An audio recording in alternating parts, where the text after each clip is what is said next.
नमस्कार दोस्तों, स्वागत है आप सभी का एक बार फिर से हमारे YouTube चैनल बातें उस दौर की में। याद है दोस्तों, 90 के दौर में हम लोग में से अधिकतर लोगों के घर कुछ ऐसे ही मिट्टी के हुआ करते थे, जिनके ऊपर कपड़े हुआ करते थे और कमरे छोटे छोटे तथा सीलदार होते थे। उस समय बिजली न होने के कारण दिन में भी कमरे अंधकार से भरे थे तथा घर के अंदर चारपाई बनी रहती थी और पुरानी कोठी भी होती थी तथा ऐसे ही अलमारियां हुआ करती थी और पानी पीने के लिए एक कुआं भी होता था तथा घर के बाहर एक लकड़ी के दरवाजे हुआ करते थे। छोटी छोटी खिड़कियां हुआ करती थी और गायों को रखने के लिए बड़ा सा बाड़ा हुआ करता था दोस्तों। तथा उस समय जब काले काले बादल आसमान में छाने लगते थे, यह मौसम तो हम लोगों के लिए बहुत ही सुहाना लगता था। सारे दोस्त चिल्लाते हुए घर से बाहर आ जाते थे, लेकिन घर और घर के बाहर चारों तरफ कीचड़ ही कीचड़ हो जाता था। घर के किसी टूटे हुए भाग से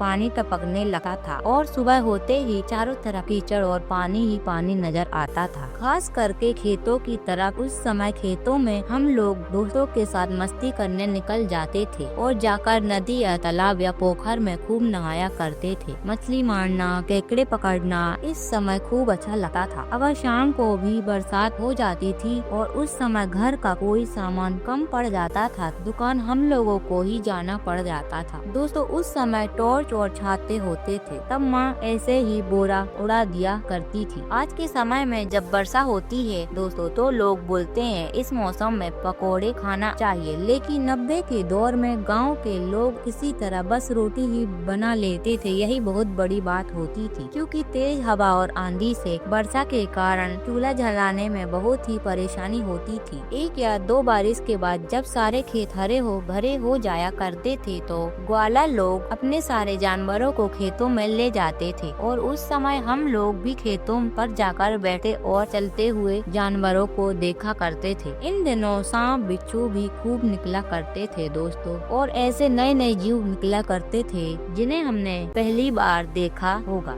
बरसात होते ही सारे किसान अपने हल बैल लेकर खेतों में निकल पड़ते थे और यह नजारा आज भी बहुत कम देखने को मिलता था दोस्तों, क्योंकि इसकी जगह ट्रैक्टर ने ले लिए। उस समय हल चलाते हुए कुछ किसान जोर जोर से गीत गाया करते थे, जिनकी आवाजें चारों तरफ गूंज जाती थी तथा महिलाएं धान रोते हुए गीत गाया करती थी। फिर दोपहर को ठंडी छांव में बैठकर खाना खाती। यह सब आज भी होता है दोस्तों, लेकिन वैसा नहीं जैसे पहले हुआ करता था। कभी कभी तो हम लोग आंगन में गिरते हुए पानी की धार में भी नहाया करते, तो कभी गलियों में जाकर ऐसे ही दोस्तों के साथ खूब सारी मस्ती किया करते। फिर कागज की कश्ती बनाकर उसे बहाते। ये सारे पल दोस्तों बहुत याद आते हैं। पर दोस्तों अगर ज्यादा देरी किया करते तो मम्मी आकर खूब पिटाई करती और रात को सोते समय मेंढकों की आवाज, टिड्डों की आवाजें आती रहती थी, जिसे सुनकर इतना अच्छा लगता था और कितनी अच्छी नींद भी आती दोस्तों। कभी कभी तो सोते समय रात में अचानक से घर में कुछ सांप भी आ जाया करता था, इसलिए उन दिनों लोग सांप को मारने के लिए एक त्रिशूल जैसा औजार रखते थे। यह सभी के घरों में नहीं होता था, लेकिन कुछ लोगों के पास जरूर हुआ करता। इस औजार का नाम हमको याद नहीं है दोस्तों, लेकिन अगर आपको पता हो तो कमेंट बॉक्स में जरूर बताना। उन दिनों गांव में इस मौसम में दोस्तों कई प्रकार के सांप निकला करते थे, विभिन्न विभिन्न प्रजातियों के सांप। इन सांपों से हमें बहुत डर लगता था दोस्तों। कुछ लोगों को तो ये सांप गलती से काट भी लिया करते। और दोस्तों जब उन दिनों माँ या दीदी घरों को गोबर या मिट्टी से लिपा करती थी, हम लोग चप्पल पहने ऐसे ही घर में घुस जाया करते थे, तो 4-5 बातें सुनाकर दीदी हमें डांट दिया करती और कभी कभी दोस्तों हमें दीदी मार भी दिया करती। वीडियो अच्छा लगा हो तो वीडियो को लाइक करना, साथ ही वीडियो पर नए हो तो चैनल को सब्सक्राइब जरूर कर देना। धन्यवाद।